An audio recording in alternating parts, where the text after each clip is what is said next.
ଏବେ ଚତୁର୍ମାସ ସମୟ ଚାଲିଛି। ପ୍ରତ୍ୟେକ ଗୁରୁବାରେ ଚତୁର୍ମାସିଆ ଗୁରୁବାର ବ୍ରତ କରାଯାଏ। ଗୁରୁବାର ବ୍ରତ ପାଇଁ ବୁଧବାର ଦିନରୁ ସବୁ କାମ ଶେଷ କରିବାକୁ ପଡ଼େ।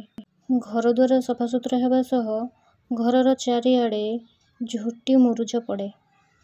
ମା ମହାଲକ୍ଷ୍ମୀ ଯେଉଁଠି ବସିବେ ସେଠି ଗୋଟେ କୋଠି କଟାଯାଏ। ପାଦ ପଦ୍ମରେ ତାଙ୍କ ପାଇଁ ଗୋଟେ କୋଠି ଲେଖାଯାଏ।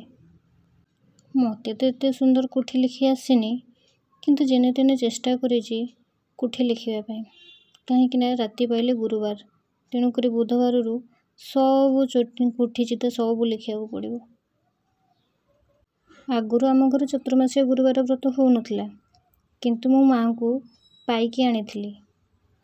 ସେବେଠୁ ଚତୁର୍ମାସିଆ ଗୁରୁବାର ବ୍ରତ କରୁଛି।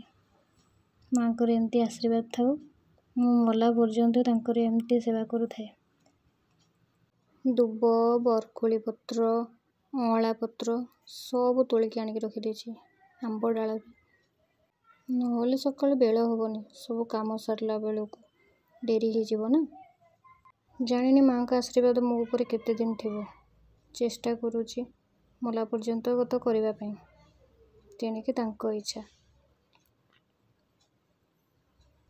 ମୋ ଭାଗ୍ୟରେ ଯେତେ ଦିନ ଲେଖା ଥିବ ମାଆଙ୍କର ସେବା କରିବା ପାଇଁ, ସେତିକି ଦିନ ସେବା କରିବି। ମାଆଙ୍କ ପାଇଁ କୋଠି କେବେ ଲେଖିନଥିଲି, ଏବେ ମୁଁ ପ୍ରଥମ ଥର ପାଇଁ କରୁଛି। କେଜାଣି କେମିତି ହୋଇଥିବ, ମୋତେ କିନ୍ତୁ ଭଲ ଲାଗିଲା, ତେଣିକି ମାଆଙ୍କ ଇଚ୍ଛା। କୋଠିଟା ଶୁଖିଗଲା ପରେ ବି ଏମିତି ଦେଖାଯାଉଛି। ମୋତେ ତ ବହୁତ ଭଲ ଲାଗିଲା।